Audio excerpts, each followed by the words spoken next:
नाव सांगा. मी अश्विनी महाले, यवतमाळ.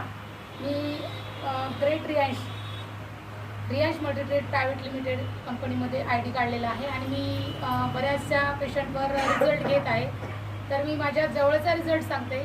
माझ्या आते सासूबाई आहेत, त्यांना 4th स्टेजचा कॅन्सर आहे. शरीरामध्ये त्यांच्या 7 ते 8 गाठी गर्भाशयामध्ये आणि पूर्ण बॉडीमध्ये झालेल्या आहेत. तर डॉक्टरांनी सांगितलं की तुम्ही फक्त ट्रीटमेंट जेवढी घेता येईल तेवढी घ्या आणि तुम्ही फक्त 4th स्टेज आहे तर केमो वगैरे आम्ही देत नाही आहे त्यांना, कारण त्यांची कॅपॅसिटी नाही आहे केमो सहन करण्याची. तर गेल्या 10 दिवसापूर्वी त्यांना बहुतेक 1-2 महिन्यामध्ये एका महिन्यामध्ये ताप वगैरे मुरला असेल तर त्यांना झालाय पंडू, जलपंडू. तर त्यांच्या शरीरामध्ये पाणी झालेलं होतं. मीच त्यांना हॉस्पिटलमध्ये नेलं, संजीवनी हॉस्पिटलला. तर ते पूर्ण पोटामध्ये पाणी झालं. तर डॉक्टर म्हणाले यांना फक्त आपण तुम्ही घेऊन येत जा, आपण ट्रीटमेंट देत जाऊ आणि कारण कॅन्सरचं पाणी आपण काढू शकत नाही असं त्यांनी सांगितलं. तर आम्ही म्हटलं ठीक आहे.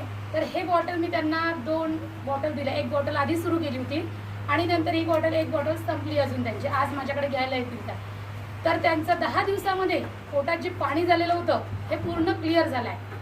आणि ज्या दिवशी ते माझ्या घरी आल्या, म्हणजे डॉक्टरकडे जायसाठी मीच त्यांना डॉक्टरकडे नेते, तर मी त्या दिवशी त्यांनी 1 चतकोर पोळी खायच्या. 1 चतकोर पोळीमध्ये ते 10 मिनटं जरी लागले, 2 मिनटं जरी लागले तर त्या बसू नाही शकत होत्या, लगेच आंग टाकून द्यायच्या. आणि आज त्या 2 पोळी जेवण करत आहेत असा मला मेसेज आलाय. त्याचबरोबर माझ्या ननदबाई सोबतच त्यांनाही देतात, स्वतःही घेतात. तर त्यांच्याही 2 बॉटल झालेल्या आहेत. त्यांना हायपर ॲसिडिटी आहे, तर त्या 1 दिवस झालं की ॲसिडिटीची गोळी घेतात. तर त्यांनी असं बोलल्या मला की मी 15 ते 20 दिवस झाले ॲसिडिटीची गोळी घेतलेली नाही आहे, फक्त आणि फक्त अमृत ज्यूसच मी त्यांना देत आहे. त्या व्यतिरिक्त याच्यासोबत कुठलंही औषध मी दिलेलं नाही आहे.